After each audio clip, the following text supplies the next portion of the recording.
성경은 우리가 생각하는 것보다 훨씬 정교한 구조로 기록되어 있습니다. 그래서 방금 읽은 사사기 1장부터 사사기 17장 1절부터 13절까지 구조를 파악하면 좀 메시지가 클리어하게 보일 거라고 생각을 합니다. 그래서 구조를 제가 이제 한번 만들어 봤습니다. 보면 1절과 2절에서 이제 복에 대한 얘기가 나오죠. 미가의 엄마가 내 아들이 여호와께 복 받기를 원한다라는 말이 2절에 나옵니다. 그리고 17장 마지막 13절을 보면 그 복에 대한 내용이 또 나오는데 미가의 입으로 얘기하죠. 여호와께서 내게 복 주실 줄 아노라. 그러니까 시작은 미가의 엄마가 복을 바라는 것, 내 아들이 복을 받기를 원한다. 그리고 마지막 절에 미가 자기 입으로 얘기합니다. 복에 대한 확신이죠. 여호와께서 나에게 복을 주실 줄 확신하노라. 그래서 앞뒤로 복이 감싸고 있는 구조입니다. 그리고 그 가운데 보면 그 복을 받기 위해서 미가와 미가의 엄마가 어떤 일을 하는지가 나옵니다. 그게 바로 복 받기 위한 시스템을 이제 만드는 거죠. 그 시작이 신상을 만드는 겁니다. 하나님을 자기들이 원하는 모양으로 축소시켜서 만듭니다. 그 신상을 만드는 데 필요한 자본이 은입니다. 그 은에 대한 얘기가 3절과 4절에 나옵니다. 그리고 그 중간에 은에 대한 얘기가 밑에서도 나옵니다. 어디서 나오냐 하면 이 복을 받기 위한 시스템을 가동하기 위해서 이제 누군가를 고용해야 되는데 제사장을 고용합니다. 그 제사장을 고용하면서 은을 지불합니다. 그래서 위아래로 복이 있다면 그 가운데 은이 이제 위치하고 있죠. 그리고 그 가운데는 이 시스템을 관리할 사람을 찾는데 그 제사장이 없으니까 자기 아들을 차선책으로 제사장으로 그냥 올립니다. 이건 이제 불법인 거죠. 어떻게 말하면. 그런데 그 아래에 보면 그 시스템을 관리할 수 있는 제사장을 찾았어요. 그게 이렇게 평행을 이루고 있습니다. 그리고 그 가운데 멘트가 하나 나옵니다. 그게 뭐냐? 그때는 이스라엘에 왕이 없었으므로 사람마다 자기 눈에 오른 대로 행했다. 이 이야기가 나옵니다. 이게 하나의 큰 이제 구조 줄기입니다. 지난주에 미가라는 사람과 어머니 간에 일어난 에피소드를 중심으로 봤는데 본문을 조금 넓혀서 13장 전체를 우리가 들여다보면 미가의 엄마는 자기의 은을 훔쳐간 사람이 아들이라는 것을 알고 나서 이제 앞에 내렸던 저주를 황급하게 복으로 바꿉니다. 여호와의 복으로. 그래서 2절에서 미가가 엄마가 하는 말을 보면 내 아들이 여호와께 복 받기를 원한다는 말이 미가의 언어로 17장 마지막 절에서 바뀌어 버립니다. 이에 미가가 이르되 레위인이 내 제사장이 되었으니 이에 여호와께서 내게 복 주실 줄 아노라. 이 이야기는 전체가 복을 얻기 위해서 미가 엄마와 미가가 꾸민 이 시스템에 대한 이야기를 다루고 있는 것이죠. 이 복을 얻기 위해서 아까도 얘기한 것처럼 이 사람들이 만드는 것은 뭐냐 하면 어떤 신상을 만들고 그 신상을 섬길 수 있는 사람을 채용하고 그 과정에서 필요한 게 뭐냐? 하나님이 우리에게 복을 주시기 원하면서도 하나님께 간구하는 것이 아니라 돈, 우리가 할 수 있는 그 모든 돈을 통해서 사람도 고용하고 신상도 제작하고 시스템을 만들고 거기서부터 복이라는 이윤이 창출되기를 원하고 있다라는 것이죠. 은 200을 가지고 복을 만들 수 있는 그 시스템을 만들었습니다. 그리고 나머지 은으로 그 복이 나오는 시스템을 관리할 수 있는 제사장에게 줄 연봉을 또 그 은으로 만듭니다. 그러니까 모든 이 하나님의 복을 받는 과정에 있어서 들어가는 모든 자본은 다 돈입니다. 하나님의 이름만 등장하고 하나님이 할 수 있는 것은 아무것도 없습니다. 하나님의 복을 받는데 하나님께 간구하거나 하나님께 기도하면서 우리에게 복을 주시기를 구하는 장면은 한 번도 나오지 않습니다. 레위인 이 제사장을 만나게 되면서 레위인 제사장에게 이제 미가가 제안을 하는 거죠. 너 숙소랑 안정된 직장이 필요하지 않냐? 내가 제공해 줄 테니까 너 우리 집 와서 살면서 내가 만든 신상 관리하고 제사 맡아서 해. 우리 집 제사장 역할을 해. 그 모든 이 과정 가운데서 하나님이 개입이 전혀 없고 하나님이 들어갈 틈이 없습니다. 우리가 복이라고 얘기할 때 성경에서 말하는 이 복과 우리가 생각하는 그 복 간이 조금의 차이가 있겠죠. 성경에서도 마찬가지입니다. 바텀업 방식의 복을 구하는 사람들이 있고 탑다운 방식의 복이 주어지는 이 두 가지 케이스가 있어요. 그래서 탑다운 방식이라는 말 그대로 하나님이 복을 약속하십니다. 자, 내가 복을 주겠다. 자, 그 약속을 어떤 식으로 이루실 것이냐에 대한 이야기들이 탑다운 방식입니다. 우리가 한번 찾아보면 좋겠는데 창세기 17장 16절을 보면 창세기 17장 16절 하나님이 아브라함에게 나타나셔서 하는 말씀입니다. 읽어보겠습니다. 내가 그에게 복을 주어 그가 네게 아들을 낳아 주게 하며 내가 그에게 복을 주어 그를 여러 민족의 어머니가 되게 하리니. 자, 그리고 17장 이 그에게 복을 주어라는 것은 그에게 복을 준다. 하나님이 아브라함에게 약속하시는 얘기입니다. 아브라함과 이삭과 야곱을 통해서 하나님이 복을 이렇게 흘러 보내시겠다는 얘기를 하는 거죠. 17장 20절을 보면 읽어볼게요. 이스마엘에 대하여는 내가 네 말을 들었나니 내가 그에게 복을 주어 그를 매우 크게 생육하고 번성하게 할지라 그가 12두령을 낳으리니 내가 그를 큰 나라가 되게 하려니와. 그리고 창세기 26장 24절을 보면 하나님이 이삭에게 하신 말씀입니다. 26장 24절을 보면 그 밤에 여호와께서 그에게 이삭에게 나타나 이르시되 나는 네 아버지 아브라함의 하나님이니 두려워하지 말라. 내 종 아브라함을 위하여 내가 너와 함께 있어 네게 복을 주어 네 자손이 번성하게 하리라. 공통점이 보이시나요 혹시? 탑다운 방식의 복은 하나님이 복을 약속하시면서 복을 반드시 너와 너의 자식과 너의 자식의 자식으로 이렇게 흘러가게 하신다는 거예요. 이게 탑다운 방식의 복입니다. 내가 너에게 복을 준다. 아니면 너의 아들에게 복을 준다. 그 복을 줄 때는 그 복이 여러 민족으로 흘러가게 생육하고 번성하고 충만하게 이 복이 흘러갈 수 있는 시스템을 내가 만들어 주겠다라는 것이 탑다운 방식의 복의 특징입니다. 이게 제일 먼저 나온 데가 어디냐면 창세기 1장 22절입니다. 창세기 1장 22절을 보면 이렇게 말씀하십니다. 하나님이 그들에게 복을 주시며 이르시되 생육하고 번성하여 여러 바닷물에 충만하라. 새들도 땅에 번성하라. 하나님이 탑다운 방식으로 주시는 복의 약속은 그게 뭐 바다의 물고기든 하늘의 새든 사람이든 상관없이 전부 생육하고 충만하게 번성하게 하나님이 멀티플 계속해서 이렇게 흘러가게 하십니다. 가두어지지 않는 복을 약속하세요. 여기에는 제한이 없습니다. 하나님이 약속하시는 복은 아브라함에게 네가 복이 되어 너를 만나는 모든 사람이 다 이 복의 전염이 되게 하라. 코로나 경험했잖아요. 이 팬데믹 때 전염되는 그 속도보다 느릴지는 몰라도 하나님은 세대를 거쳐서 그리고 이 경계를 거쳐서 시 공간을 초월해서 하나님의 복을 흘러가기. 이게 하나님이 약속하시는 탑다운 방식의 복입니다. 그런데 바텀업 방식의 복은 좀 다릅니다. 이거는 내가 복을 받아내야 되겠다고 다짐하는 방식이기 때문에 내가 전략을 짜고 내가 시스템을 만들어야 됩니다. 대표적인 예가 누구냐? 야곱이죠. 나 복 받고 싶어.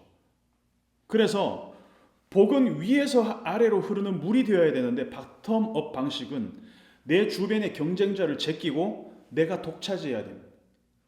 이 복은 함께 누리는 복이 아니라 내 안에 가두고 누군가의 복을 내가 뺐어야 내 거가 되는, 자주 얘기하는 그 제로섬 방식의 복이 될 수밖에 없다는 것입니다. 하나님은 이삭에게만 복을 약속하시는 게 아니라 이삭과 이제 뭐 이스마엘이라고 하는, 그러니까 어떻게 보면 유대적 전통으로 이렇게 흘러가는 그 유산이 아닌 이스마엘에게도 복을 약속하셨잖아요. 이 하나님의 복은 광범위합니다. 제한되지 않습니다.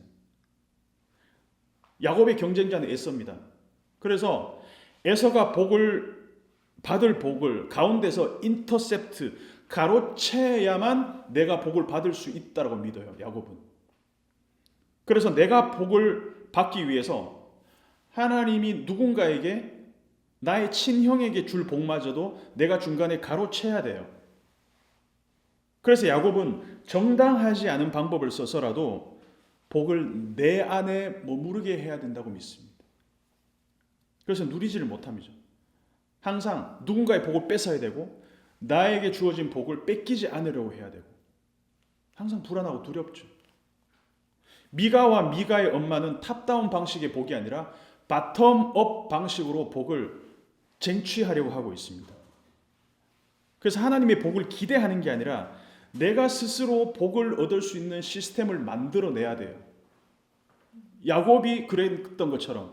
그래서 하나님께 복을 구하는 것이 아니라 내가 신상을 만들고 내가 돈으로 레위인을 고용하고 내가 내 비즈니스 수단을 동원해서 복을 얻는 구조를 세팅을 해야 된다는 겁니다. 전부 내 노력이 들어가야 되고 내 자본이 들어가야 돼요. 그래서 여기에는 바텀업 방식에는 하나님이 개입할 여지가 없습니다. 복을 제조할 수 있는 공장을 내가 만들어야 돼요. 그 구조를 내가 세팅을 해야 된다는 것이죠. 그래서 기본적으로 이 바텀업 방식으로 복을 구하는 사람들은 하나님의 음성을 듣는 것보다는 내가 알고 있는 그 방식대로 그 수준 안에서 복을 구합니다. 그러니까 이 복의 수준이라는 게 굉장히 한정적이고 축소됩니다. 미가는 여호와의 복을 받기 위해 여호와 하나님과 관계를 맺고 소통하고 기도하고 구하는 것이 아니라 내가 할 수 있는 방식으로 복을 시스템화했습니다. 그리고 그 시스템을 구축하기 위해서 필요한 것은 하나님의 도움이 아니라 은, 그리고 그 은을 통해서 고용한 사람을 통해서 관리하는 것. 그런데 이 바텀업 방식으로 복을 구하는 사람들의 치명적인 약점이 있습니다. 그 약점이 뭐냐? 내가 세팅한 시스템에 오류가 생기면 문제가 생기잖아요. 그러면 내가 하나님의 복을 받는데 지장이 생긴다고 믿습니다. 그래서 그 시스템을 절대로 고치지 못합니다. 그거를 계속 고수해야 된다는 것이죠. 말하자면 미가는 스스로 하나님과 끊임없이 소통하고 하나님의 복을 받는 과정에서 좌절하고 또 이 약속이 더디게 진행됨을 인내할 수 있는 그 어떤 요소도 남겨놓지 않습니다. 그래서 수익이 창출되는 무인 시스템을 구축하고 복이라는 그 수익 구조를 만들어 나온 다음에 이제는 그 복이 하나님과 상관없이 나에게 주어질 거라는 그 믿음을 갖고 있다는 것이죠. 이 17장 가운데 있는 이 9절, 6절 그때는 이스라엘 왕이 없었으므로 사람마다 자기 소견에 옳은 대로 행하였더라. 이게 핵심입니다. 미가가 뭐 특별히 악한 사람이라서 이런 게 아니라 특별히 하나님을 믿지 않아서가 아니라 이 시대 사람들의 생각, 이 시대 사람들이 복에 대한 그 공통된 생각이 미가도 갖고 있었다는 거고 미가는 그중 한 사람일 뿐이라는 거예요. 그때는 이스라엘 왕이 없었으므로 사람마다 자기 방식대로 그 자기의 노하우대로 나름대로 하나님을 생각하고 하나님과 소통하는 방식들이 있었는데 이것들을 지금 미가라는 한 사람을 통해서 우리에게 보여준다는 샘플을 보여준다는 것이죠. 그래서 미가의 이 가족은 그렇게 바라던 하나님의 복을 받는 시스템은 구축했지만 정작 그 복을 여호와 하나님으로부터 직접 주어지는 것이 아니라 내가 만든 시스템을 통해서 주어진다라고 믿고 있다는 것이죠. 이 과정에서 하나님은 완전히 배제되고 어떤 역할도 할 수 없는 무기력한 하나님이 되어버렸다는 겁니다. 나름대로 준비를 열심히 했습니다. 하나님이라고 생각되는 그 신상을 만들고 내가 원하는 사이즈대로 하나님을 축소시켜서 만들고 자기 집에다 모셔놓고 제사장을 고용해서 이 신당을 안정적으로 운영할 수 있는 준비를 다 갖췄습니다. 근데 하나님은 어떤 사이즈로 축소될 수 있는 분이 아니죠. 어떤 사이즈로 어떤 형태로 축소되는 순간 하나님은 그 이외에 어떤 가능성도 없어지는 존재가 됩니다. 하나님은 공간이 제약이 있으신 분이 아니죠. 그런데 어떤 공간 안에 두는 순간 다른 공간이 존재할 수 없는 분이 되어버립니다. 어떤 공간에도 제약되지 않는 분, 어떤 형상으로도 제작될 수 없는 분, 그 하나님을 축소시키고 가둬버리고 무기력한 존재로 만들어버렸다는 거예요. 그래서 하나님의 이 모든 복을 만드는 수익 구조 안에서 하나님은 배제되고 철저하게 자본의 힘으로 이게 이루어지고 있다는 것입니다. 복과 은은 연결되어 있습니다. 미가 엄마가 생각하는 복은 은과 연결되어 있습니다. 하나님과 연결되어 있는 것이 아니라 전부 돈으로 만들어 놓은 그 시스템을 통해서 여호와의 복을 받을 수 있다고 믿습니다. 13절을 읽어보면 다시 이에 미가가 이르되 레위인이 내 제사장이 되었으니 이제 여호와께서 내게 복 주실 줄을 아노라 하니라. 이게 얼마나 모순된 말인지 들여다봐야 됩니다.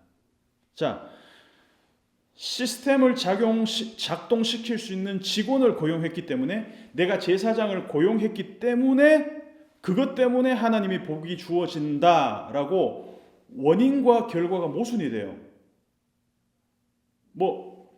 비유를 굳이 하자면 우리가 좋은 목사님을 청빙했기 때문에 우리 교회가 하나님의 복을 받을 거야 이렇게 된다는 거죠. 그게 완전히 인과관계가 잘못될 수는 없겠지만 하나님이 복을 주시는 것은 하나님이 주실 때 가능한 겁니다. 어떤 좋은 목사를 청빙하고 어떤 좋은 성도들이 있어서 좋은 건물이 있어서 그런 조건들이 만들어졌기 때문에 하나님이 복을 주실 거다. 이거는 인과관계가 잘못됐다는 겁니다. 자, 제사장 빼고는 다 있었는데 이제 제사장이 구했으니 담임 목사만 빼고 다 구비되어 있는데 담임 목사를 청빙을 했으니 이제는 여호와께서 우리에게 복을 주실 줄 안다. 이렇게 확신을 하고 있다는 것이죠.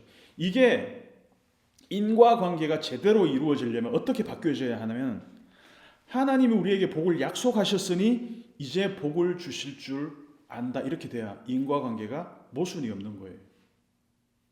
그죠? 자, 이 과정에서 이 미가라는 사람은 어떤 실패도 어떤 결핍도 어떤 좌절도 겪은 일이 없습니다. 왜? 돈으로 어지간한 건 다 할 수 있었으니까. 돈으로 안 되는 게 없었으니까.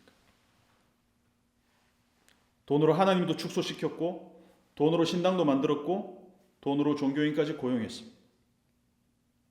이 세계에서는 돈 있는 사람들은 신의 복을 받지만 돈 없는 사람들은 그 신의 복에서 철저하게 배제됩니다.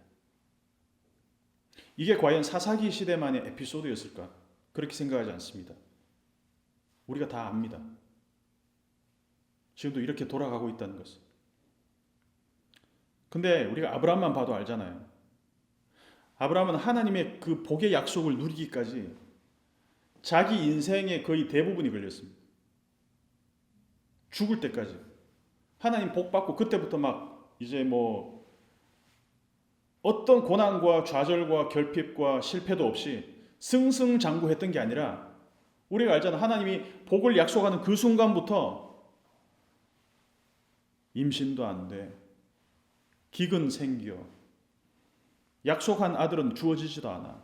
그래서 내 방법대로 그렇게 했는데 수십 년이 걸려서 간신히 100세에 아들 하나 주었는데 그 아들이 또 좀 클만하니까 올라가서 번제 바쳐라 이러고 그 과정에서 우여곡절을 겪어서 결국은 우리가 보는 그 큰 그림 하나님의 그 복의 스펙트럼이 아브라함과 이삭과 야곱을 통해서 지금까지 이렇게 흘러오잖아요. 실패와 좌절과 결핍과 돌아가는 이 모든 경험을 수십 년 평생을 통해서 겪는 동안 몸으로 깨닫습니다. 내 노력으로 성취하는 것이 아니라 하나님의 약속이 내 삶 전체를 통해서 이루어져 가고 있구나. 하나님의 때에 하나님의 방식으로 하나님의 그 선하심으로 이 복을 이루어 가시는구나라는 것을 비로소 아브라함이 나중에서야 그걸 깨닫게 됩니다. 자, 이제 레위인의 입장에 한번 되어봤으면 좋겠습니다. 종교 비즈니스를 하는 입장에서 이 표현은 조금 이제 그냥 냉소적인 표현이긴 하지만 하나님과 관련된 업무를 맡았다는 뭐 공통점 때문에 개인적으로 제가 레위인의 빙의가 되보기로 합니다. 원래 유다 베들레헴에 속한 이 레위 청년은 베들레헴에 거류하고 있었습니다. 여기서 거류하다라는 구르라는 말은 임시적으로 체류한다는 뜻입니다. 그러니까 어디 완전히 정착해서 사는 게 아니 일시적으로 머문다는 뜻이죠. 아마도 이 유다 사람들에게서 레위인의 역할, 제사장의 역할을 못하고 살았던 것 같습니다. 여호수아가 가나안을 정복하고 땅 분배를 하잖아요. 12지파 땅 분배를 할 때 유일하게 자기들 땅이 없었던 지파가 레위인입니다. 그래서 레위인은 각 지파마다 레위인들을 섬기도록 만들었어요. 하나님이 레위인을 구별하셨기 때문에 그런 구조로 세팅이 됐습니다. 처음부터. 그런데 먹고는 살아야 되잖아요. 이 청년 레위인도 돌고 돌아서 어쩌다 보니 이 에브라임 산지로 오게 되었습니다. 미가가 이 청년을 우연히 딱 만났는데 만나고 보니까 레위인이네? 우리 제사장 필요했잖아. 가만히 있어보자. 레위인 필요한데 자 지금 임시로 내 아들 제사장 시켜놨는데 이 청년 이제 고용하면 되겠다. 그래서 제안을 합니다. 청년 어디서 왔어? 저 유다 베들레헴에서 왔는데 지금 거류할 곳을 찾습니다. 둘의 니즈가 딱 맞아떨어졌습니다. 그러니까 미가가 제안을 하죠. 너 우리 집에 와서 나랑 같이 살자. 여기서 나랑 같이 거하자라고 할 때 이 미가가 제안한 표현이 거류하다라는 표현으로 쓴 구르가 아니고 야샤브, 아예 정착해서 살자라는 제안을 합니다. 그러니까 청년은 일시적으로 머물 공간을 찾다가 미가가 안정된 정착지를 제시하니까 얼마나 솔깃했겠습니까? 구르에서 야샤브로 매번 뭐 전세 내야 되고 계약해요 이렇게 이사 다니다가 야 우리 교회 담임 청빙 와서 우리 원로 될 때까지 내가 이렇게 월급 주고 이렇게 할 테니까 여기 와 정착해 살아 돌아다니지 말고 연봉도 주고 은 10개 의복 한 벌 먹을 것까지 제공 의식주가 다 제공이 됩니다. 먹을 것 입을 것 잘 곳 대박 사건이죠. 미가가 엄마에게서 1,100을 받았는데 200개는 은 신상 만들고 매년 은 하나씩, 은 10개씩 매년 그러면 10년간 고용해도 은 100개면 되잖아요. 충분히 고용할 수 있죠. 서로가 윈윈이잖아요. 한쪽은 필요한 제사장을 싼 값에 고용하고 한쪽은 의식주 해결의 연봉까지 받게 됐으니까. 근데 이 모든 일을 진행하는 과정에서 하나님께 기도한다는 거나 뜻을 물어본다는 장면이 전혀 없습니다. 그냥 돈이면 다 해결됐어요. 레위인이 소명을 따르는 것이 아니라 괜찮은 조건에 따라서 사역지를 결정하는 모습입니다. 이게 왜 문제냐? 18장을 가면 문제가 됩니다. 이보다 더 좋은 조건을 제시하는 데가 나타나면 홀라당 가버립니다. 이 레위인 청년이 그렇게 가버려요. 내 커리어를 봐서는 이 교회가 조금 더 크게 괜찮은데 가버린다는 거예요. 그러면 이 제사장은 누구를 위해서 일하는가? 이 레위인은 누구를 위해서 일할까요? 이 청년은 하나님의 제사장인데 표면적으로는 하나님께 종속된 제사장이 아니라 지금 미가라는 한 개인에게 종속돼 버렸습니다. 나 먹여주는 사람인데 그 사람에게 내가 충성해야지. 나를 위하여 아버지와 제사장이 되라. 그래도 뭐 이 미가가 영적 권위를 부여해서 아버지라고 하지만 사실은 청년이 미가를 더 아버지 같이 받든다는 것입니다. 여기서 주종 관계가 확실합니다. 누가 줍니까? 돈 주는 사람이 줍니다. 월급 받는 사람이 종이 될 수밖에 없습니다. 사장님 얘기하면 들어야죠. 무리한 요구를 해도 채워주고 먹여주고 입혀주는 사람한테 내가 바른 소리 할 수 있는 용기가 있을까요? 없습니다. 미가는 다 가졌습니다. 하나님도 축소시켜서 가졌죠. 신당도 가졌죠. 제사장도 소유했습니다. 이제 복받을 일만 남았어요. 꽃길만 남았다 생각하겠죠. 이제부터는 나에게 복만 주어질 거야. 이렇게 끝납니다. 17장이. 여기서 제사장, 이 청년이 과연 하나님의 뜻을 바르게 전달할 수 있을까? 이거 저는 읽으면서 우리 시대 얘기라고 생각합니다. 너무 닮아 있습니다. 우리 시대 종교, 교회를 포함한 종교기관 대체로 신의 이름으로 하나님의 이름으로 설립되지만 땅을 사고 공간을 소유하고 축소된 신을 모셔놓고 목회자를 고용하고 교회에서 가장 입김이 센 사람이 누굴까요? 가장 많은 지분을 들여서 교회를 건축하고 그 교회를 운영하는 사람에게 가장 입김이 셉니다. 그게 현실입니다. 그 사람이 장로든 목사든 그 교회의 시스템이 돌아가는 데 있어서 가장 큰 영향력을 미치는 사람의 말이 절대적인 규범이 될 가능성이 높습니다. 그런 조직에서 과연 하나님의 메시지가 투명하게 흘러갈 수 있을까라는 것을 우리가 질문해 봐야 된다는 것이죠. 언론사가 있습니다. 근데 그 언론사의 사주가 이제 건설회사나 큰 기업인 경우가 많잖아요. 그러면 그 언론인들이 기자가 언론사 사주의 생각에 반하는 기사를 쓸 수 있을까요? 절대로 못 씁니다. 그 조직 안에서 밥 벌어먹고 살려면 그 회사 CEO의 심기를 건드려서는 안 되기 때문입니다. 언론사 마찬가지고 종교단체, 교회 마찬가지입니다. 사사기 17장에서 여호와 하나님이라는 존재는 참 신기합니다. 이름만 등장하고 실체가 없습니다. 실체가 없어요. 복을 받기 위해 하나님께 간구하는 모습은 미가나 미가 엄마나 미가의 아들이나 이 청년 제사장이나 보이지 않습니다. 오직 종교 플랫폼만 존재합니다. 다 있습니다. 거기에 신상도 있어요. 신당도 있어요. 고용된 종교인도 있어요. 에봇과 드라빔 같은 성물도 있습니다. 하나님도 있는 것처럼 보여요. 근데 하나님이 없습니다. 거기. 사업 수단이 좋은 사람이었습니다. 미가는. 어떤 파이프를 만들어야 거기에서 복이 들어오는지 아는 사람처럼 보입니다. 근데 뒤에 가면 나오지만 영원히 잘 되는 비즈니스는 없습니다. 결국에는 미가가 더 큰 경쟁 상대가 나타났을 때 자기가 고용한 레위인을 뺏깁니다. 이 세계가 작동하는 원리입니다. 작은 교회를 개척했는데 부지를 사서 대형 교회가 하나 들어오잖아요. 그럼 그 지역의 소형 교회들은 도태됩니다. 더불어 살아가는 생태계가 아니라 독과점만 남은 정글 같은 세계가 되어버렸습니다. 교회조차도.